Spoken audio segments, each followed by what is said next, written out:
Жана жазгандар, мени сөккөндөр ээн жоготом деп атат. Ээн жоготом деп Мусаев айткан бир жери бар бекен? Таап бергилечи жекелер.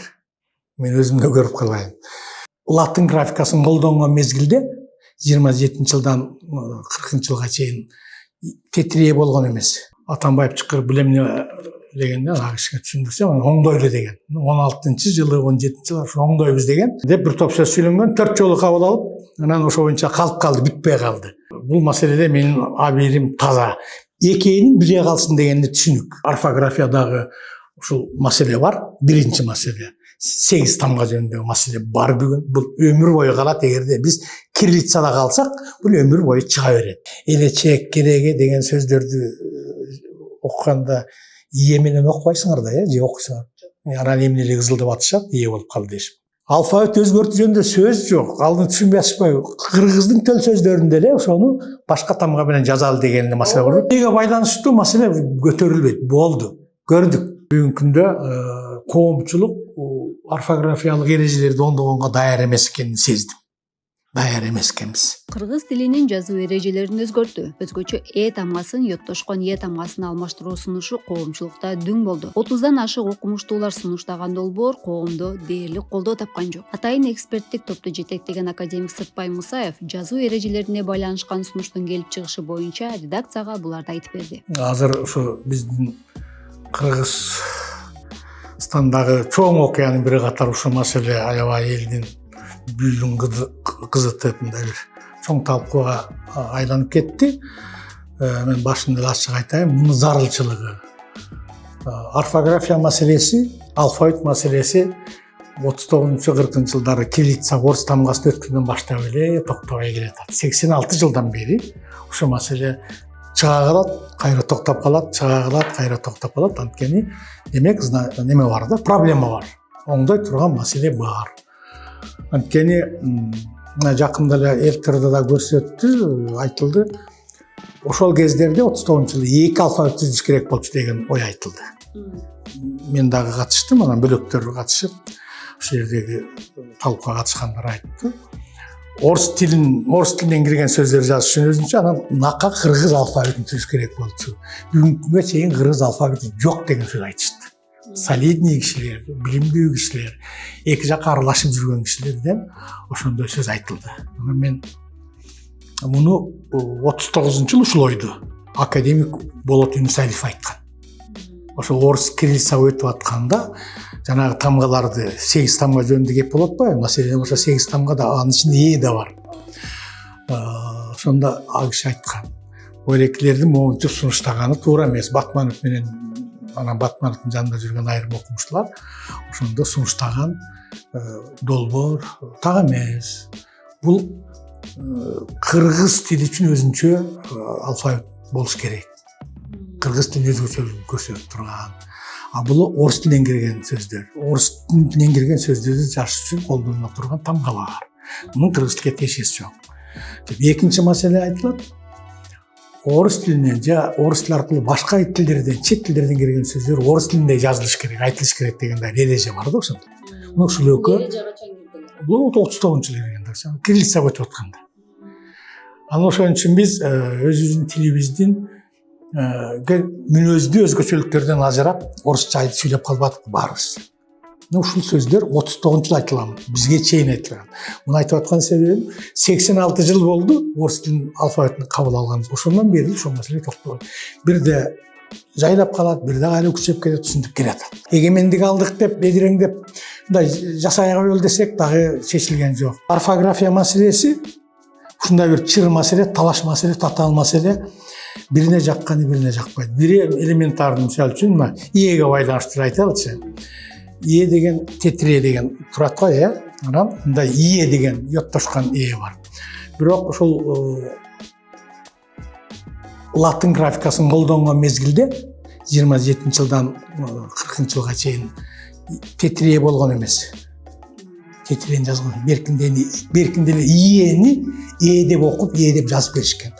Кириллицага өткөндө эле йоттошкон 4 тамганын бири катары ээ болуп калды да.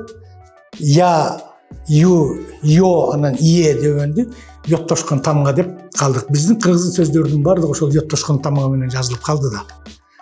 Анан аны орустун тамгасындай жазалы, орустун жанагындай айткандай жазалы, орустун айткандай сүйлөлү деген эреже кирип калгандыктан, мисалы үчүн мен китептеримди жазганда кээде йоттоштурбай эле жазып жүрдүм. Анткени тоёюн, боёюн, соёюн, коёюн деген сыяктуу сөздөрдү йоттошкон тамга жазылып, эки тыбыш ый менен у, ый менен а, ый менен оолор ушу биригип тилдин грамматикалык структурасын бузуп атат деп мен тилчи катары, өзүм түшүнгөн адам катары ошону ошентип жазып жүрдүм.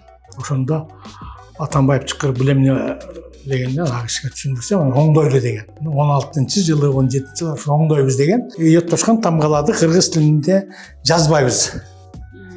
Анткени алфавиттен аларды чыгарып салганга болбойт. Империя турат, Россия деген, Путин деген чоң падыша турат, ошон президент турат. Чыгарбайбыз, бирок сиз жазганыңызды көрүп алып мен туура деп эсептедим. Эгерде андай болсо, ошол йоттоштурбай жазалы. Ал Атамбаев жөн эле менин жазган китебимди көрүп алып, анан эмне үчүн ушундай йоттоштурбай жазып атат, бул эмне маселе деп чакырып, анан мына кишиге түшүндүргөндөн кийин ана киши анан туура экен деп бир топ сөз сүйлөнгөн, 4 жолу кабыл алып, анан ошо боюнча калып калды, бүтпөй калды. Тетирээ дегенди мурда биздин жазма тарыхыбызда, жазма практикабызда, латында, арабта андай жок эле да, андай тетирээ. Орустарда гана бар. Бүгүнкү дүйнөдө канча тил болсо ошонун ичинен орустарда гана бар. Бул орустардын ээси. Мейли бизге сиңип калды. Мен ага каршы мына тартып алсаңыз көрүңүз, мен ушул ээни менен эле жазгам. Атамбаевка сунуштаганда ушул ээни бергем. Ошондуктан бул маселеде менин абийирим таза. Экөөнүн бире калсын дегенде түшүнүк. Кайсынысыга беркини ие деп бергем. Академик белгилегендей, мамлекеттик тил комиссиясына акыркы 2 жылда алфавитти оңдобойлубу, латын арибине өтпөйлүбү, орфографияны оңдобойсуңарбы деген сунуш пикирлер көп түшкөн. Анын негизинде улуттук тил комиссиясы атайын топ түзгөн дейт. Орфографияны оңдобойсуңарбы? Жогорку кеңеште деле канча жолу сөз болду. Биз жазганда аябай сабатсыз жазып атабыз, ката жазып атабыз. Качан орфографияны оңдойсуңар деп тилчилер кыргыткан таштын баары тилчилерге тиет да. Сүйлөгөндө сүйлөнө берет.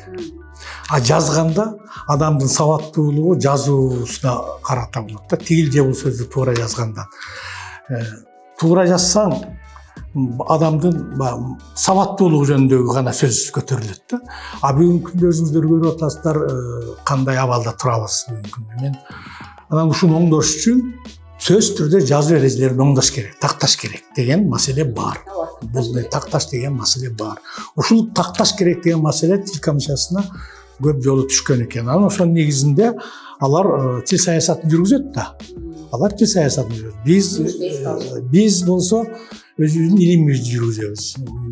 Саясат менен чатагыбыз жок. Биз өз илимибизди изилдейбиз. А саясаттын тил комиссиясы жана тил саясаты деген атайын комиссия уюштурушат. Анан алар айтты: "Агай, ушундай көп сунуш пикирлер түшүп атат. Өзүңүздө, мен деле билем. Десем, анда бир ушуну иштеп көрбөйлү, өзүбүзчө элдин пикирин мындай жыйнап көрбөйлү. Мейлиңер жыйнагыла, мейли жыйнайлы, ошону карап көрөлү десек, анан ошондо тескиме чыгат мынакей. Анан момунча кишиден эксперттик топ түзүп, анан мени ошо эксперт топко мен тилчи катары төрагылды. Хорошо, көрдүңүз. Андан сырткары дагы ошол момундай неме түздү, дагы эксперт түздү. Ар бир региондон бирден жоопкерчиликти дайындап, жоопкер кишини, анан ошолор өздөрүнүн регионунда ушул маселени талкуулап, ушул маселе боюнча сунуштарын берсин деген ниетте мына момундай дагы буйрук чыгардык.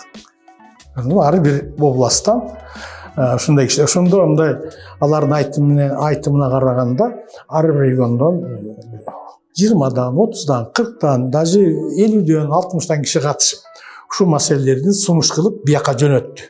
Тил комиссиясына жөнөтүшүптүр. Ошол жөнөтүлгөн сунуштарды бөлөкү 31 кишиден турган эксперттик топ карады, бир нече жолу карады. 4-5-6 жолу талкуулады. Айрымдары келип атты, айрымдары келбей атты. Негизинен ушу кызыккандар ушул маселеге активдүү мындай адамдар катышып талкуулап жүрүштү. Ар кандай ойлор айтылды. Кереги жок деди, кереги бар деди. Кыскасы ар ким өзүнүн оюн айтып отуруп, аягында жалпылаштырылган ушул пикирге келип, аны ушуну сунуштадык. Биринчи долбоор. Бул ушу менен эле бүтүп калып, мамлекетте чакырылышын өткөзүп кийирип жиберет. Бул саясий маселе. Муну жогорку кеңеш кабыл алат. Муну президент дагы указ менен беките албайт. Муну жогорку кеңеш талкуулап кабыл алат. Жогорку кеңешке чейин бул коомдук талкуу болот. Биз бул жерден өзүбүз жалпы элдин пикирин көрөлү деген ниетте тил комиссиясы уюштурду. Бүт баарын ошолор чакырды. Алардын милдети болчу ушул маселени жасашка. Биз комиссия мүчөлөрү ушул жерде отурдук. Мен төрага катары ошо эксперт мен аларга түшүндүрдүм. Эмне зарылчылык бар? Кайсы маселе бар? Биринчи кезекте ушул алфавитти өзгөртпөйбүз. Алфавитке тийишпейбиз. Кириллицадан кетпейбиз.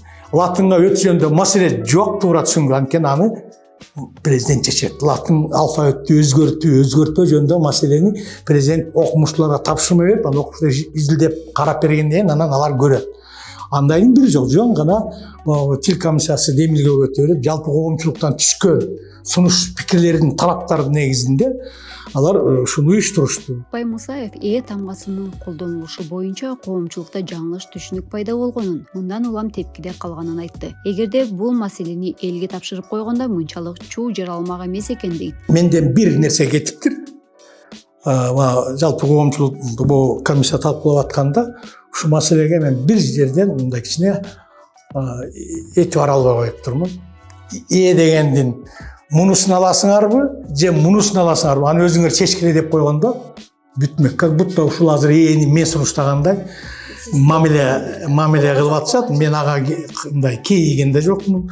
Мени калмак дешти, мени таз дешти, мени камаш керек дешти, мени да башка сөздөрдү айтышты. Мунун академиктигин, профессорлугун карап көрүш керек. Мен буга чейинки наамдарын карап көрүш керек деди. Мен буга чейинки карандай мээнетим менен, карандай эмгегим менен тапкан өзүмдүн урматыма ошондой неме кылсам, аларга да таарынып кереги жок. Мен таарынган да жокмун, ага реакция да кылган жокмун. Анткени төрага катары ушуну допускать этип жибериптирмин.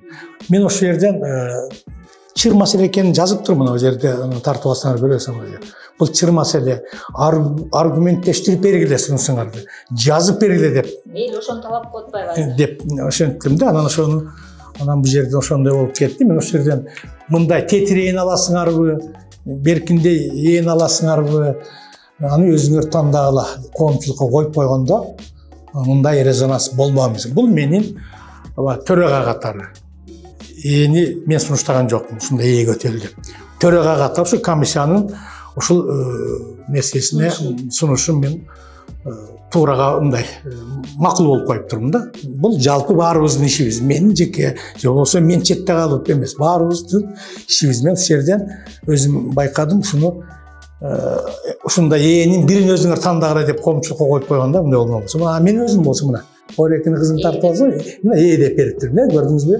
Мен өзүм ээ деп эле бергем.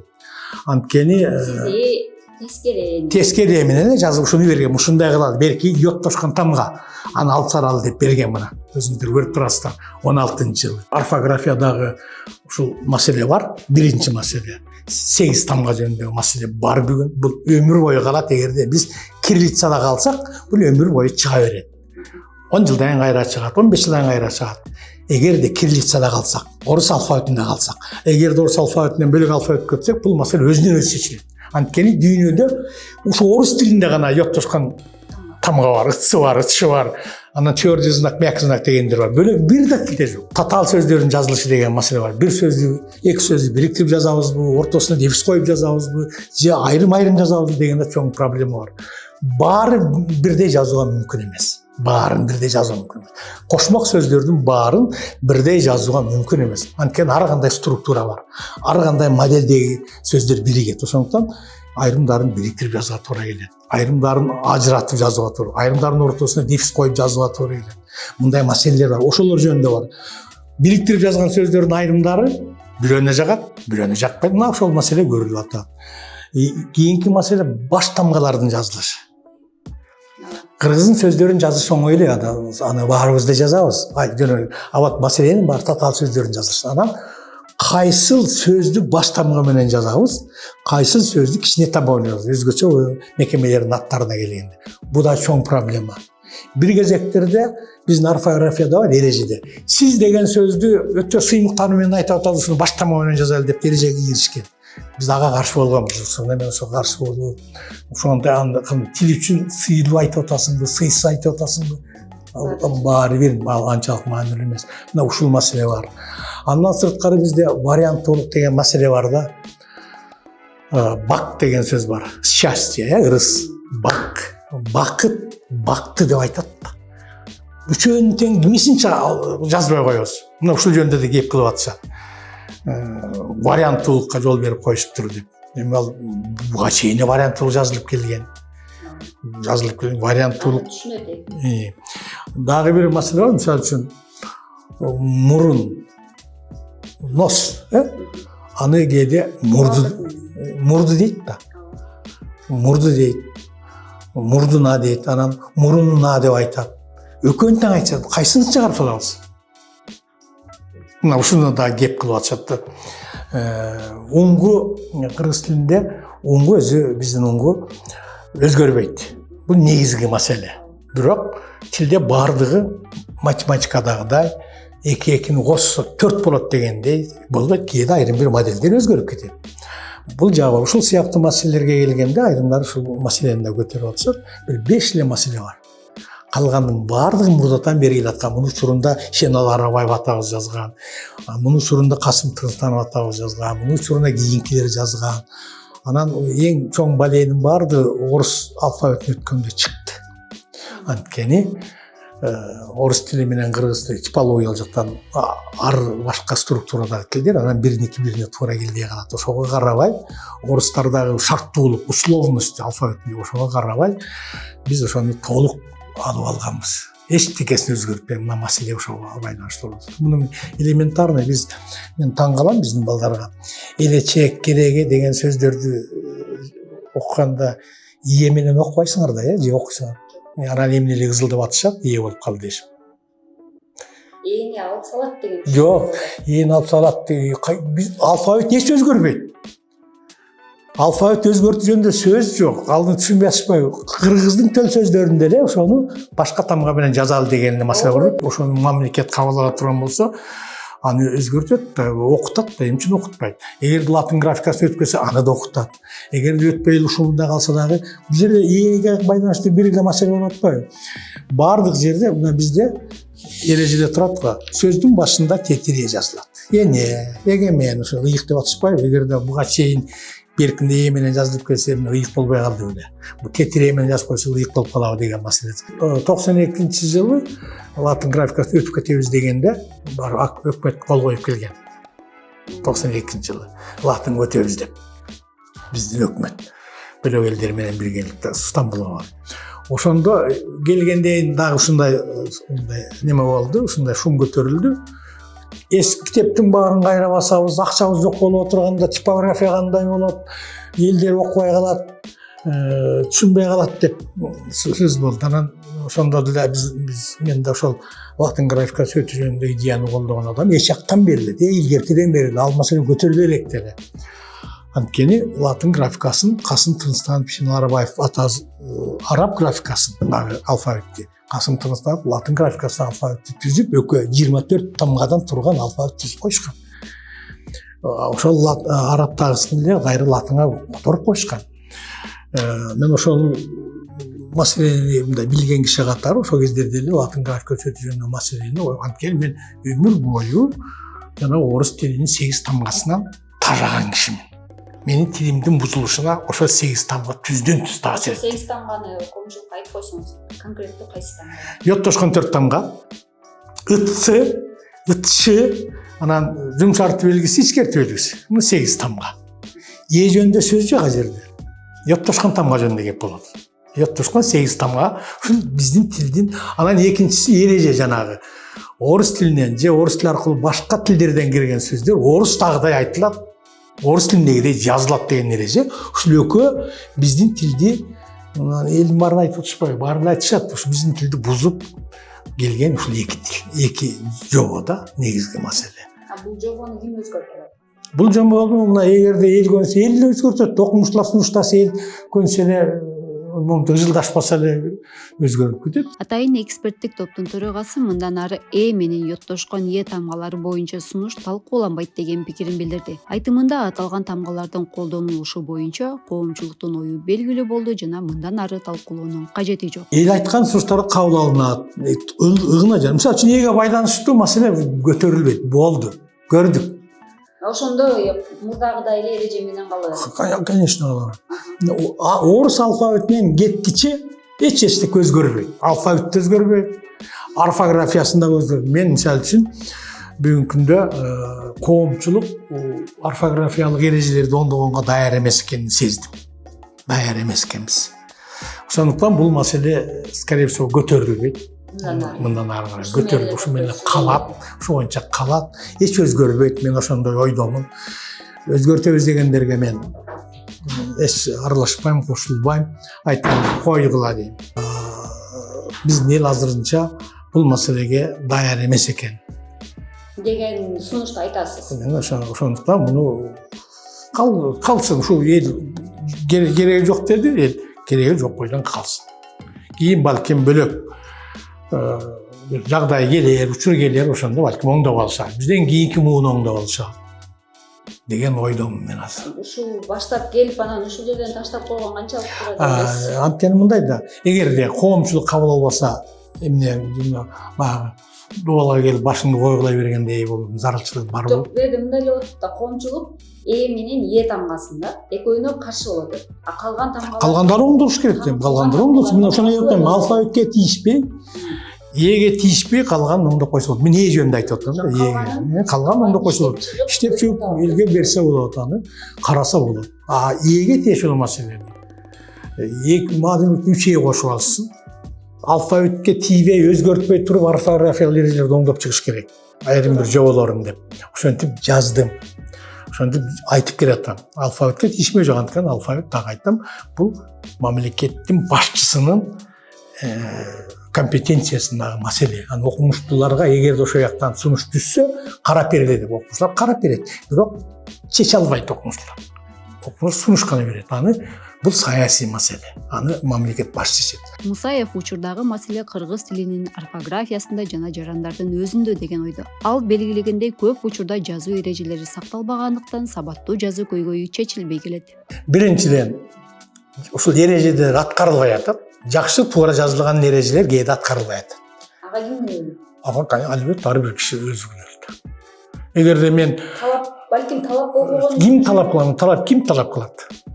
Мурда мектепте талап кылчу жазууну, азыр эле талап кылат. Азыр мектепте баланы сен туура эмес жазып коет экенсиң, ата-энеси келип мугалим эмне кылып атат? Көрдүңүзбү?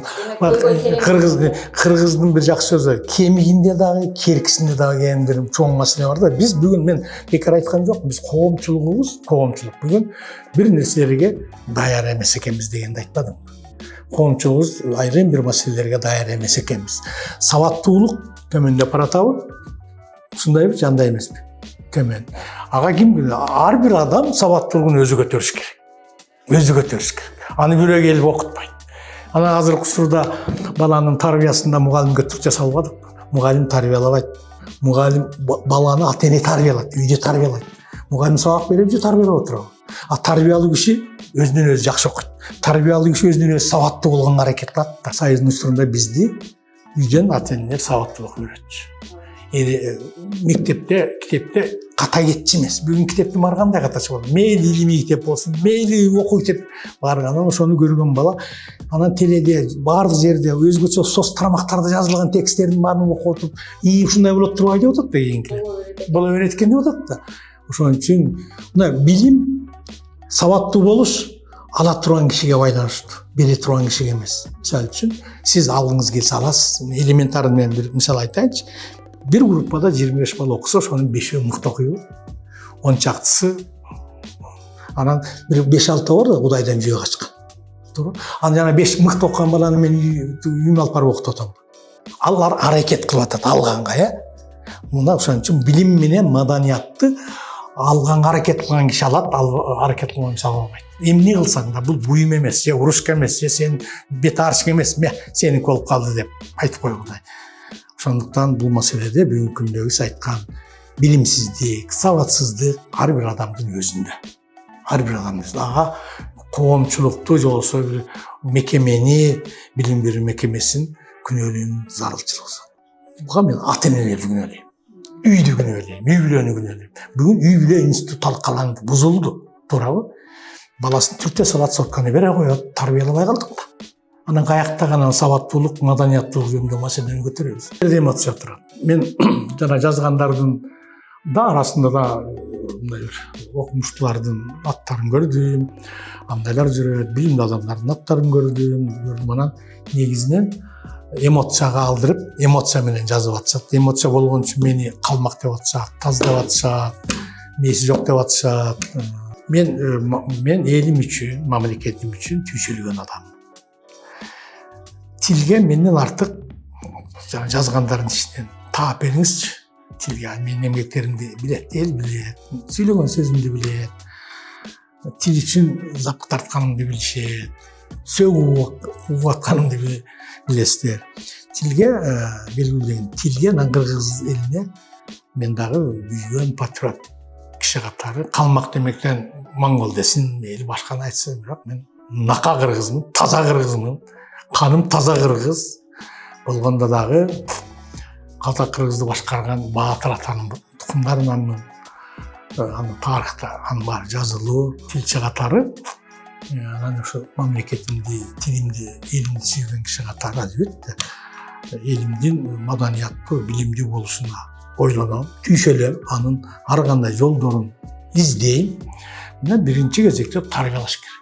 Тарбиядан артык эчтеке жок. Тарбиялуу адам билимдүү болот. Тарбиялуу адам сабаттуу болот. Анан бизде бүгүн тарбиясыз болуп калбадыкпы? Өзүңүз көрүп атпайсызбы, эмне кандай абалдабыз? Ушуну карап отуруп, таңыр байыркы кыргыз, нарктуу кыргыз, барктуу кыргыз эмне болуп баратабыз деген ойго келесиң. Бул бир жеке маселелер. Тилди жоюп атат, ушинтип атат. Орузбаев эжени калмак деп аташкан учурунда. Орузбаев Бибин Өмүрзактын эжебизди дагы анда шагын сындырышкан учурунда. Анан ошондуктан биз бул маселеге мен мындай өзүмө карата, мага карата айтылган ойлорго кенеди дагы мындай камтама болгон жокмун. Мейли бир эле маселе камтама болгон ушул таң көрүү дагы эле болсо биз мындай бир маданиятка, анан сабаттуулукка жетерек экенбиз. Жана жазгандар, мени сөккөндөр ээни жоготом деп атат. Ээни жоготом деп Мусаев айткан бир жери бар бекен. Таап бергилечи жекелер. Мен өзүмдө көрүп калайын. Муну өзүңүз көрдүңүз, мына ушуну жазып чыгарыңыз. Мына мен ушинтип жазгам.